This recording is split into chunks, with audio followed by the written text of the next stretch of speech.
کثرت سے توبہ کریں اپنے گناہوں پہ ندامت اور استغفار. اور توبہ ہے کیا؟ اس کی 3 شرائط ہیں.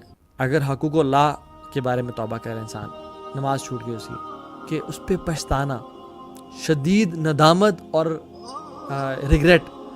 پہلی شرط اپنے گناہوں پہ پچھتانا. یہ نہیں کہ اپنے گناہ کر کے بڑا انسان اپنے آپ کو توپ سمجھ رہا ہے, جانی تیرے بھائی نے یہ کام کیا یا تیرے بھائی نے وہ کام کیا. نہیں, ندامت اور شرمندگی اور اس پہ نا ریپینٹ کرنا.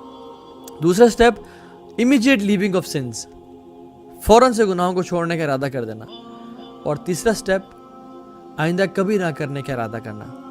یہ 3 شرائط ہیں توبہ استغفار کی.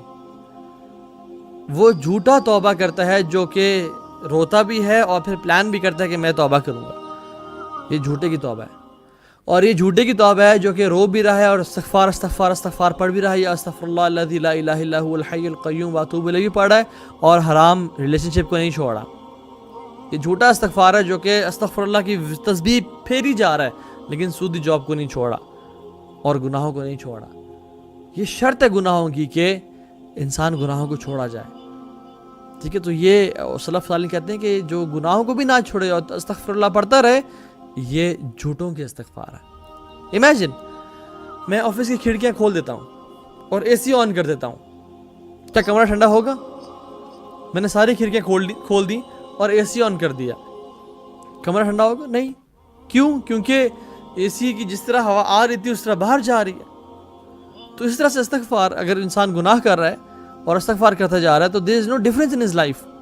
گناہ بھی کر رہا ہے اور استغفر اللہ پڑھتا جا رہا ہے. جیسے اے سی بھی آن ہے اور گھر کی کھڑکیاں بھی, دروازے بھی کھلے ہوئے ہیں اور گھر میں کوئی فرق نہیں پڑا. جو مقصد تھا کیا کہ کولنس ہو کمرے میں, ٹھنڈک ہو, وہ اچیو نہیں کر پا رہا.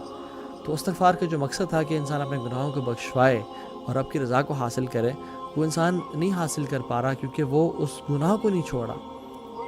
امام حسن البصری رحمہ اللہ سے پوچھا گیا, ان کے پاس کچھ لوگ آئے باری باری کر کے. ایک شخص آیا, اس نے کہا کہ شیخ ہمارے علاقے میں قحط پڑ چکا ہے, آپ کوئی ہمیں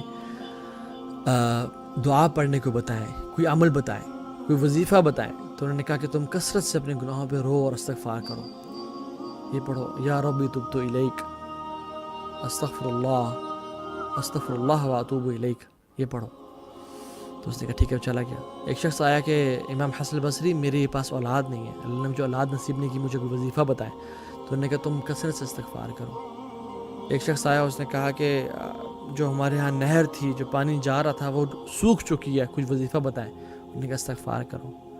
ٹھیک ہے, ہمارے ہاں فصلیں نہیں اگ رہی, بارشیں نہیں ہو رہی. انہوں نے کہا استغفار کرو. مختلف مسائل لوگ لے کے آئے. اللہ تعالیٰ نے, امام حسن البصری رحمہ اللہ نے ان کو سب کو سیم جواب دیا. تو جو لوگ ساتھ بیٹھے ہوئے تھے وہ حیران ہو گئے اور کہا کہ مسائل تو سب کے مختلف ہیں.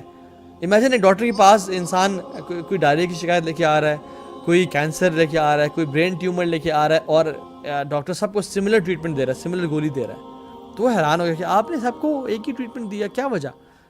تو انہوں نے کہا میں نے قرآن سے دیا. تم نے کیا قرآن نہیں پڑھا, سورہ نوح نہیں پڑھی؟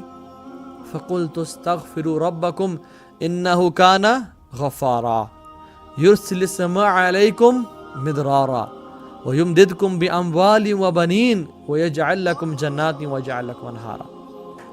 تم فَقُلْتُ اسْتَغْفِرُوا رَبَّكُمْ, تم توبہ استغفار تو کرو اپنے رب کے سامنے. إِنَّهُ كَانَ غَفَّارًا, وہ بہت معاف کرنے والا ہے, وہ بہت بخشنے والا ہے. يُرْسِلِ السَّمَاءَ عَلَيْكُمْ مِدْرَارًا, وہ تم پہ بارشیں برسائے گا. وَيُمْدِدْكُمْ بِأَمْوَالٍ وَبَنِينَ, تمہاری مال سے اور بیٹوں سے مدد کرے گا. وَيَجْعَلْ لَكُمْ جَنَّاتٍ, تمہارے لیے ایگریکلچر لینڈ پرووائڈ کر دے گا, تمہارے کھیتوں کو رونق بخش دے گا. وَيَجْعَلْ لَكُمْ أَنْهَارًا, اور تمہارے لیے نہریں جاری کر دے گا. تم توبہ استغفار تو کرو.